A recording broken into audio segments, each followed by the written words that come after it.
Começando agora mais um Se Liga, Domingo Nostálgico, o especial de domingo que te leva de volta no tempo com histórias, memórias e curiosidades que marcaram gerações. Só boas lembranças para fechar a semana com leveza e sorrisos. Hoje, a nossa viagem no tempo vai direto para o finalzinho dos anos 80 e começo dos 90 para falar de um ícone que, nossa, praticamente inventou o videogame portátil como a gente conhece, o Nintendo Game Boy. Vamos relembrar como ele surgiu, aquela filosofia de design única, os jogos que viciaram todo mundo e, claro, por que ele continua tão presente na nossa memória afetiva. Exatamente. Foi assim uma revolução que cabia no bolso.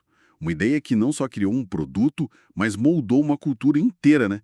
Deixou um legado impressionante no mundo do entretenimento digital. Tudo começou lá em 1989, certo?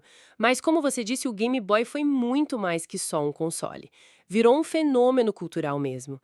E a mente por trás foi o engenheiro Gunpei Yokoi, uma lenda na Nintendo. Sim, e a sacada dele foi brilhante. O tal do pensamento lateral com tecnologia murcha.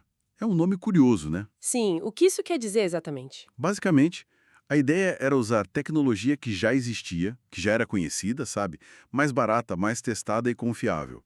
Só que aplicada de um jeito totalmente novo, super criativo, Enquanto os concorrentes da época, tipo o Atari Lynx e o Sega Game Gear, estavam apostando em telas coloridas, hardware super potente. que consumia uma bateria danada, né? Exato. E Yokoi focou na praticidade. Ele pensou o que realmente importa para jogar em qualquer lugar. E que diferença isso fez! Aquela tela de cristal líquido monocromática, com aqueles tons de verde oliva. Hoje parece simples, né? Mas na época foi genial. Significava um custo baixo para o aparelho e o ponto-chave. A duração das pilhas era incrível. Dava para jogar por horas e horas. Muitas horas. Eram 4 pilhas AA que duravam, sei lá, 15, 20 horas fácil. E ele era um tanque, quase indestrutível. Aguentava a queda, ser jogado na mochila, o tranco do dia a dia das crianças e adolescentes. Essa combinação foi matadora. Preço acessível, super resistente e uma bateria que não te deixava na mão. Foi isso que permitiu a Nintendo dominar completamente o mercado, passando por cima de concorrentes que, no papel, pareciam até superiores tecnicamente. E os números de venda são absurdos, né? Demais. Vendeu tipo 300 mil unidades em 2 semanas só no Japão. Nos Estados Unidos, 40 mil no primeiro dia. Se a gente somar toda a família Game Boy, todas as versões, Pocket, Color, Advance. isso, passou dos 118 milhões de unidades vendidas no mundo todo. É muita coisa. E com isso, o videogame portátil virou algo popular de verdade, né? Deixou de ser aquele negócio de nicho pra jogar só em casa ligado na TV ou no fliperama. Dava pra levar pra escola, escondido na mochila, claro, Quem nunca? pro ônibus, pras viagens de carro com a família e atrair um público gigantesco e muito variado. Achei interessante aquele dado que em 1995, quase metade dos jogadores eram mulheres. Democratizou mesmo. Com certeza. E falando em Game Boy, é impossível não falar dos jogos. Tetris. Que tacada de mestre da Nintendo. Nossa, Tetris. Vir junto com o console em muitos países foi fundamental. Era aquele quebra-cabeça simples, universal, totalmente viciante. Qualquer um pegava e começava a jogar em segundos. Verdade. E viciante há pouco, né? Aquela musiquinha não saía da cabeça. Não mesmo. Vendeu mais de 35 milhões de cópias só para o Game Boy e tem a curiosidade de ter sido o primeiro jogo a ir para o espaço, levado por um cosmonauta russo. Que legal! E alguns anos depois, ali por 96, veio a outra explosão, a Pokémania. Ah, Pokémon. Red e Blue aqui, né? Ou Red e Green lá no Japão.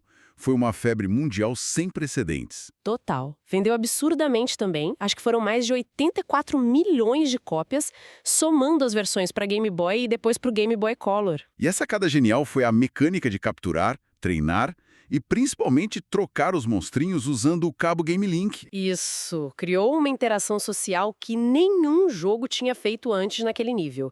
Você tinha que encontrar seus amigos para trocar Pokémon e completar a Pokédex. Era demais. Exatamente. Esses dois jogos, Tetris e Pokémon, definiram muito do sucesso.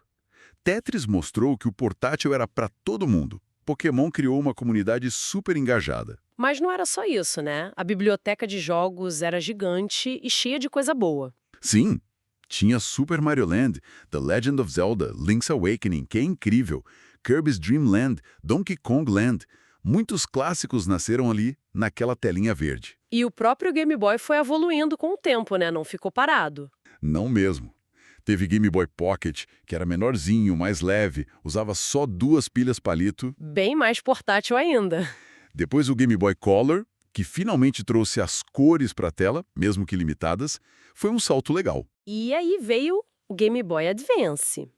E esse foi um pulo grande, né? 32 bits. Sim, um hardware bem mais potente e o Game Boy Advance SP, que para mim é um dos designs mais legais. Dobrável, protegia a tela e finalmente tinha luz interna para jogar no escuro. Nossa, a luz interna foi uma revolução. Acabou o sofrimento com aqueles acessórios de luz externa. Pois é.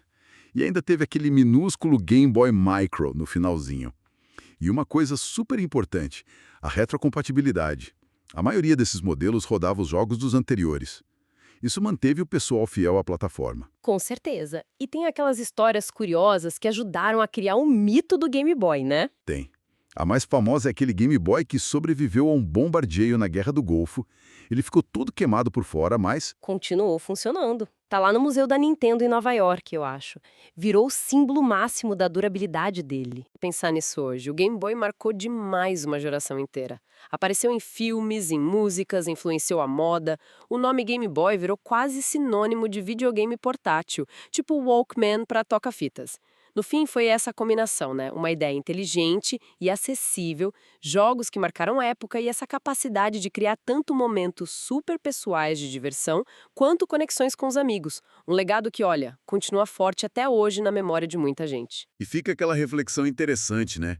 Será que as limitações técnicas da época, a tela simples, o som mais básico, a paleta de cores restrita no Color, não acabaram de certa forma forçando os criadores de jogos a serem ainda mais criativos, a focar totalmente na essência da diversão, na jogabilidade pura?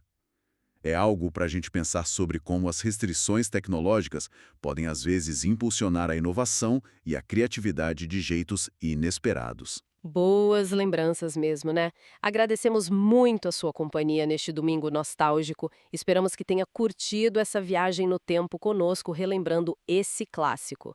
Continue ligado para a nossa próxima exploração aqui no Se Liga. Até lá!